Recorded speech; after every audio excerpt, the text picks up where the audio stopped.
तुम्हा सर्वांचं एका नवीन व्हिडिओमध्ये स्वागत आहे। तर ज्या वेळेसला हे टमाटर लावले होते त्यावेळेसला मी व्हिडिओ घेतला होता आणि आज परत हा व्हिडिओ घेते, कारण टमाटरला टमाटर लागलेत म्हणून।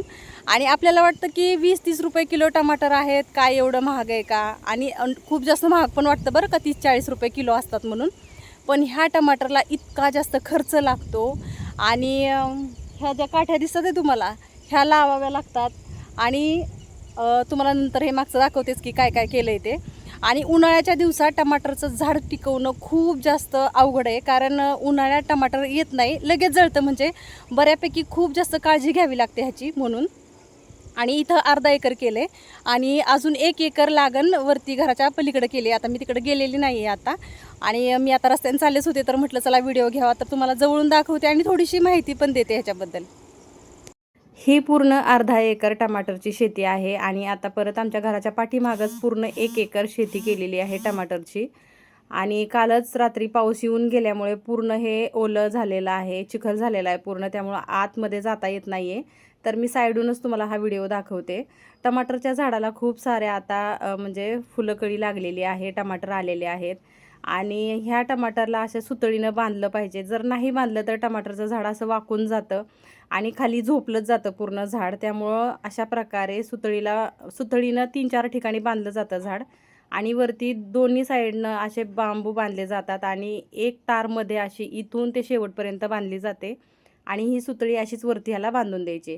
अशी बांधल्याने काय होतं ना, टमाटरचं झाड सरळ वरती जातं आणि ह्याला ज्यावेळेसला टमाटर लागतील त्यावेळेसला हे टमाटरचं झाड असंच वरती गेल्यामुळे ह्याला जास्त ओझं होत नाही, त्यामुळे हे बांधलं जातं।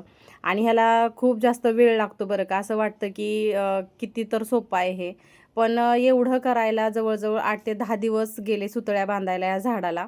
आणि ह्या झाडांना ज्यावेळेसला पाणी दिलं जातं टमाटरला त्यावेळेसला संध्याकाळीच दिलं जातं, कारण टमाटर हे खूप लवकर सुकून जातात उन्हाळ्याच्या दिवसात, यायलाच खूप खूप जास्त प्रॉब्लेम होतो, कारण जळून जातात झाडं, म्हणून असं संध्याकाळी पाणी दिलं जातं। औषध काय असेल ते सुद्धा संध्याकाळीच मारलं जातं ह्या झाडाला। टमाटरच्या शेतीमध्ये मध्ये मध्ये असे झेंडूची झाडं लावली जातात आणि त्याला फुलंही आलेत, तुम्ही बघू शकता। हे कशासाठी लावलं जातं तर ज्यावेळेसला टमाटरला फुलं येतील त्यावेळेस मधमाशा त्याच्यावरती बसून ती फुलं खातात, म्हणजे खराब होऊन जातात, फुलं पडून जातात, म्हणून अशा प्रकारे झेंडूची झाडं लावायची, त्याला फुलं येतात, मग मधमाशा आहेत ना त्या फुलावरती बसतात, झेंडूच्या फुलावरती बसतात, त्यामुळे टमाटरच्या झाडाला बिलकुलच प्रॉब्लेम येत नाही, म्हणून हे लावलं जातं। आणि हे मला आत्ता माहिती झालं, मला हे काही एवढं काही जास्त माहिती नव्हतं, पण ज्यावेळेसला आम्ही टमाटरची शेती केली त्यावेळेसला माहिती झालं। आणि आपल्याला वाटतं की 20 रुपये 30 रुपये किलो टमाटर आहे आणि किती जास्त महाग आहे, पण तुम्हाला सांगू, उन्हाळ्याच्या दिवसात टमाटर यायला खरंच खूप जास्त प्रॉब्लेम येतो आणि लहान बाळासारखं ह्या टमाटरला लक्ष द्यावं लागतं, कारण ह्याला आहे ना संध्याकाळपर्यंत बघा इतकं ऊन आहे, त्यामुळे संध्याकाळपर्यंत ही झाडं अशी सुकून जातात आणि बघितलं की असं वाटतं की ह्याला 8 दिवस झाले 10 दिवस झालं पाणीच दिलं नाही अशी होतात, पण असं काही नाही आहे, 3-4 दिवसातनं पाणी द्यावं लागतं ह्याला, इतकं जास्त हे सुकून जाते कारण ऊनच तितकं जास्त आहे। आणि मध्ये सुद्धा जास्त झेंडूची झाडं आहेत, पण कसं आहे मी साईडनंच पूर्ण व्हिडिओ घेतला आहे, मध्ये जास्त गेलेली नाही आहे कारण चिखल आहे त्यामुळं, नाहीतर तुम्हाला मध्ये पण कळालं असतं की झेंडूची झाडं किती लावलेली आहेत ते। शेतकरी खूप जास्त चांगली शेती पिकवतो, उत्पन्नही चांगलं मिळतं, पण ज्यावेळेसला पैशाचा विषय येतो आणि ज्यावेळेसला हा माल मार्केटमध्ये जातो त्यावेळेसला व्यापाऱ्यांचाच फायदा होतो, शेतकऱ्यांचा जास्त होत नाही। असं कशामुळे असेल आणि असं कुणी काढलं असेल काय माहिती, असं असायला हवं होतं की शेतातून डायरेक्ट ग्राहकांपर्यंत हे माल गेला पाहिजे होता, म्हणजे जे व्यापारीमध्ये आहे त्यांचा फायदा इतकासा झाला नसता, कारण इतकी मेहनत करून जर शेतकऱ्यांच्या हातात जास्त काही येत नसेल तर या इतक्या मेहनतीचा काय फायदा। आणि ही शेती करायला किती मेहनत लागते, घरच्यांची तर लागतेच आहे, लोक कामाला मिळत नाही आहेत, त्यामुळं सगळं घरीच बघावं लागतंय। आणि त्याच्यानंतर हे अशा प्रकारची पाईपलाईन केलेली आहे बघा, ठिबक सिंचन केलं आहे, जेणेकरून आहे ना टमाटरला असं पाणी दिलं जातं, कारण टमाटर असे म्हणजे हे सरी म्हणतात आमच्या इकडं, तुमच्या इकडं काय म्हणतात मला माहिती नाही। आणि सरीच्या वरती अशी टमाटर लावली जातात, मध्ये लावली जात नाही, जर आपण पाटाने पाणी दिलं तर हे टमाटरच्या झाडापर्यंत पोहोचत नाही, म्हणून हे अशा प्रकारे पाणी दिलं जातं।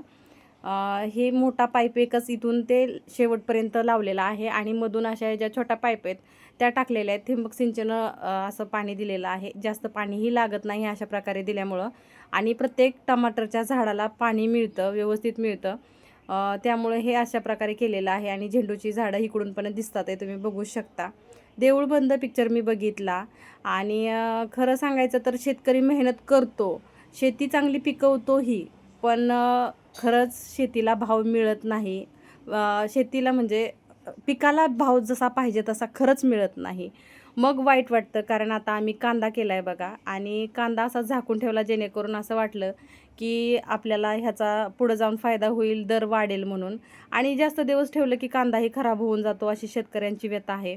13, 14, 15 रुपये किलो अशा प्रकारे कांद्याचा दर आहे. मध्ये तर 800-900 रुपये किलोने कांदे देऊन टाकले. अशी गत आहे शेतकऱ्यांची. किती कष्ट असतात. मी म्हणते शेतकऱ्यांनी इतकं कष्ट कुणीच करू शकत नाही.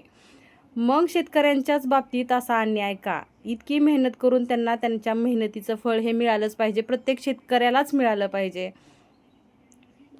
म्हणजे एक कुठलंही पीक घेतलं तर त्याच्यात जर नुकसान होत राहिलं, 3-4 महिन्याची मेहनत वाया जाते. दुसरं पीक घेतलं जातं, त्याच्यातही फायदा नाही झाला तर शेतकऱ्यांनी काय करायचं? हा पण विषय असतोच.